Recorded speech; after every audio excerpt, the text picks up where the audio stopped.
देखो बच्चों, एक बात तो फैक्ट है यार, किसी भी चीज़ की जो कीमत होती है ना, उसके मिलने से पहले और उसके खो जाने के बाद ही समझ में आती है। जब वो चीज़ हमारे पास होती है हम उसकी वैल्यू नहीं करते। अभी तुम्हारे पास मास्टर है, वैल्यू कर सकते हो, ठीक है। तो मैं तुम लोगों के लिए डेमोक्रेसी में क्या काम कर रहा हूँ कि हर चैप्टर के मैं तुम लोगों के लिए हैंड रिटन नोट्स प्रोवाइड कर रहा था। काफ़ी बच्चों ने कहा कि मास्टर यार अभी ना डेमोक्रेसी के नोट्स चाहिए, और तुम लोगों ने अच्छा प्यार भी दिखा रहे हो इन सब जो नोट्स वगैरह मैं प्रोवाइड कर रहा हूँ। सबसे पहली बात, ये कोई AI नोट्स नहीं है मेरे भाई। ये कोई ये नहीं है कि एक प्रॉम्प्ट दिया या कुछ भी बन करके आ गया और तुम्हारे आगे दे दिया, रंग बिरंगे हो गए, तुम भी खुश हो गए, मास्टर ने नोट्स दे दिए, मास्टर ने नोट्स दे दिए। मेरे भाई ऐसा कुछ चाहिए जिसको हम पढ़ें। कई बार क्या होता है ना, देख बहुत अच्छा खासा लिखा हुआ सब कुछ, बट समझ नहीं आ रहा, कनेक्शन ही नहीं बैठ रहा, चमकदार है, बहुत मजा आ रहा देख के, लेकिन समझ कुछ नहीं आ रहा। कभी कभी मेरे भाई समझ नहीं आता, मतलब राइटिंग बड़ी बेकार होती है बट समझ में अच्छा आ जाता है। मैंने फिर भी कोशिश की है ठीक ठाक जितने अपने हाथों से बना सकूँ राइटिंग, वो बनाई मैंने, ताकि तुम्हारी अंडरस्टैंडिंग बेटर हो। लेकिन उससे ज़्यादा इंपॉर्टेंट है कि वो कनेक्शंस बिल्ट हो, ताकि तुम्हारी अंडरस्टैंडिंग ऐसी कि वो ब्रेन मैप्स जो बन सके वो बन सके, माइंड मैप बन सके, उसकी मैंने कोशिश की है इनमें, ठीक है। आ जाओ इधर, देखो ध्यान से, क्या इंपॉर्टेंट क्वेश्चन होते हैं वो भी तुम्हें समझ में आ जाएंगे। डेमोक्रेसी जब तुम पढ़ रहे हो ना, तुम बोल लो क्या क्वेश्चन, भाई ये 6 के अलावा क्वेश्चन पूछा ही नहीं जा सकता। अब इन 6 क्वेश्चन से 60 टॉप क्वेश्चन भी बनाए जा सकते हैं इन 6 टॉपिक से। अब वो डिपेंड करता है टीचर पे। उन सब चीज़ों को मैंने कवर किया। अगर तुमने अच्छे से पढ़ लिया इनको तो नेक्स्ट लेवल मजा आएगा। ऑलरेडी सारे वन शॉट्स बन चुके हैं मेरे भाई, ऐसा नहीं कि हवा हवाई में नोट्स बांटने का मास्टर, नोट्स बांटने वाला मास्टर है। सारों की डिटेल्ड सेशन बन चुके हैं। तुम्हें कैसे यूज करना है वो मैं बताऊंगा, 1 मिनट में समझो बात को। डेमोक्रेसी इन अर्ली इंडिया में तुम्हें सभा समिति, विधाता, संघ, गण, इनके बारे में पता हो, बताया मैंने, वो आएगा क्वेश्चन। प्रिंसिपल ऑफ डेमोक्रेसी पूछ लेगा मेरे भाई, बताओ पब्लिक सोवरेनिटी क्या है, डेमोक्रेसी के 7 फंडामेंटल प्रिंसिपल बताओ, सब एक्सप्लेन किया है यहाँ पे। टाइप्स ऑफ डेमोक्रेसी क्या होती है, कैसे आपके पास डेमोक्रेसी अलग अलग पार्लियामेंट्री होती है, प्रेसिडेंशियल होती है, डायरेक्ट होती है, इनडायरेक्ट होती है। इंडिया की लिविंग डेमोक्रेसी के बारे में कुछ 2 बातें बता दो। चैलेंजेस क्या है इंडिया की डेमोक्रेसी में, और इमरजेंसी के बारे में बताओ जो लगी थी 1975 से 77 के बीच में, और कौन से आर्टिकल में आती है, वगैरह वगैरह जो डिटेल्स हो सकती है। देखो प्यार से कैसे समझते हैं।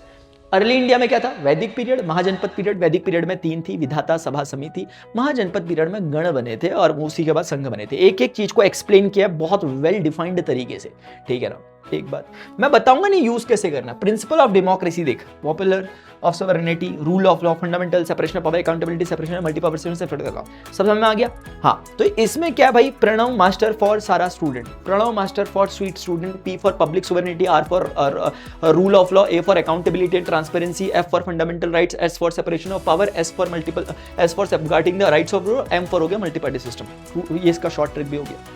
इनके बारे में डिटेल में भी डिस्कशन कर रखा है। क्वेश्चन अगर अंदर से पूछ रहा है तो भी बता दोगे, वरना इसमें क्वेश्चन सिर्फ इतना ही आएगा, प्रिंसिपल ऑफ डेमोक्रेसी बताओ और क्या क्या फंडामेंटल प्रिंसिपल ऑफ डेमोक्रेसी के 7 फंडामेंटल प्रिंसिपल बता दो। ले भाई 2 नंबर है क्वेश्चन। अगर 3 या 4 नंबर का बनना बोलेगा, एक एक फीचर के बारे में लिख भी दो, तो लिख ही देना, इतनी बड़ी बात क्या हो रही है, ठीक है। टाइप्स ऑफ डेमोक्रेसी में डायरेक्ट, इनडायरेक्ट, उसके बाद डायरेक्ट का एग्जांपल पूछ सकता है कभी कभी, स्विट्जरलैंड है। इनडायरेक्ट का एग्जांपल मेरे भाई, इनडायरेक्ट में 2 तरह की चलती है, जहां प्रधानमंत्री इंपॉर्टेंट होता है, पार्लियामेंट्री होता है, जहां प्रेसिडेंट इंपॉर्टेंट होता है वो प्रेसिडेंशियल होता है। अमेरिका प्रेसिडेंशियल है, इंडिया पार्लियामेंट्री है, ब्रिटेन पार्लियामेंट्री, खत्म हो गया टाइप ऑफ डेमोक्रेसी। अभी इंडिया में लिविंग डेमोक्रेसी क्या, वर्ल्ड की लार्जेस्ट डेमोक्रेसी, 140 करोड़ की जनसंख्या में 96 करोड़ वोटर्स हैं, तो लार्जेस्ट डेमोक्रेसी रखता है।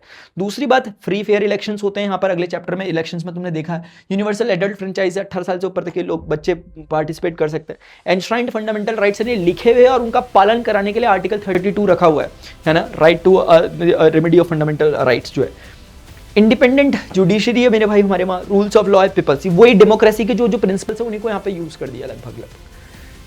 उसके बाद यार चैलेंजेस इंडियन डेमोक्रेसी में, करप्शन चल रहा, पॉवर्टी इनइक्वालिटी है, लो पॉलिटिकल अवेयरनेस है। अगर तुमने ये 4 पॉइंट भी तुम लोग लिख दे रहे हो तो नेक्स्ट लेवल बात हो गई ना। और ये पॉइंट क्या तुम जानते नहीं क्या, पॉवर्टी नहीं चल रही हमारे वहां, भ्रष्टाचार चल नहीं रहा हमारे वहां। देख ले मास्टर के लेक्चर देख रहा और लाइक नहीं कर रहा, भ्रष्टाचार नहीं, तो क्या कहेंगे इसे। अब इधर देखो, नेक्स्ट है इमरजेंसी। आपसे पूछ सकता है भाई नेशनल इमरजेंसी को थोड़ा एक्सप्लेन करो, आर्टिकल 352 में आता है। फाइनेंशियल इमरजेंसी आर्टिकल 360 में आता है। प्रेसिडेंशियल रूल या फिर जो स्टेट इमरजेंसी होती है आर्टिकल 356 में आता है। अभी तक कितने बार भारत में इमरजेंसी लगी है नेशनल वाली, 3 बार लगी है। एक इंडिया पाकिस्तान, एक इंडिया चाइना, और एक बार इंटरनल डिस्टर्बेंस के नाम पर इंदिरा गांधी जी ने लगाई थी 1975 से 77 में 21 महीनों के लिए। वो है, सारी बातें बता रही है ना। कितने बिहाफ पर लग सकती है नेशनल इमरजेंसी, डिटेल में डिस्कस किया है यार मैंने बोला एक तो वॉर के टाइम पे लग सकती है, एक एक्सटर्नल एग्रेशन के टाइम पे लग सकती है, और पहले इंटरनल डिस्टर्बेंस के नाम पे लगती थी, लेकिन अब उसको हटा करके 44th अमेंडमेंट जो 1978 में हुआ था, अब उसका कर दिया गया कि भाई वो अब ये नहीं होगा, वो आर्म्ड रिबेलियन के आधार पर होगा, सशस्त्र विद्रोह। अगर लोग अगर हथियार लेकर उतर गए तो ही हम इमरजेंसी लगा सकते हैं। ऐसे नहीं कि अशांति हो रही, कि अशांति हो गई तो लोगों ने कुछ थोड़े बहुत नारे लगा दिए, तुमने बोला इमरजेंसी लगा दो, ऐसा नहीं। तो बच्चों ये चीज हो गई, इमरजेंसी भी हो गया एक्सप्लेन, ये सब कुछ हो गया। अगर तुम्हें लगता है कि तुम्हें समझ में चैप्टर खत्म मेरे भाई, कुछ भी नहीं है इसके अलावा, इसमें इतना ही था, मतलब देखो मुंह जबानी तुम्हें याद हो जाएगा अगर तुम थोड़ी सी मेहनत करोगे। हैशटैग नोट्स लिखोगे तुम। अगर तुम्हें लगता है मास्टर ये चीज पहली बार मास्टर की शक्ल देख रहे हो कि यार ये चीज अगर आप थोड़ा एक्सप्लेन भी कर देते तो और अच्छा लगता, ठीक है, मुझे लिख देना hashtag notes along with video. तुम्हें तुम्हारे कमेंट में नोट्स के साथ साथ वीडियो भी अटैच करके मिल जाएगा लिंक के अंदर, उसका पर्टिकुलर वीडियो भी देख लेना। आप तो खुश है ना मेरे भाई? इतना ही खुश है तो वीडियो को लाइक जरूर करना है तुम लोगों ने। मेक श्योर मैं 788, तुम्हें शर्म नहीं आती कभी कभी कि मास्टर 788 डिजर्व करते हो आप तो 7 मिलियन डिजर्व करते हो मास्टर, थाला फॉर रीजन। ये नहीं कि मास्टर के लिए लाइक्स वगैरह। चल अभी के लिए इतना ही, ठीक है। नीचे कमेंट सेक्शन में बताओ कि कौन सा नेक्स्ट चैप्टर चाहिए और जिसको नोट्स वगैरह चाहिए। मैं इंडिविजुअली दे रहा हूँ इस बार, मैं किसी को वैसे नहीं दे रहा, इंडिविजुअल खेल रहा हूँ, ठीक है। Till then good bye, see take care, जय हिंद, बाय, लव यू ऑल।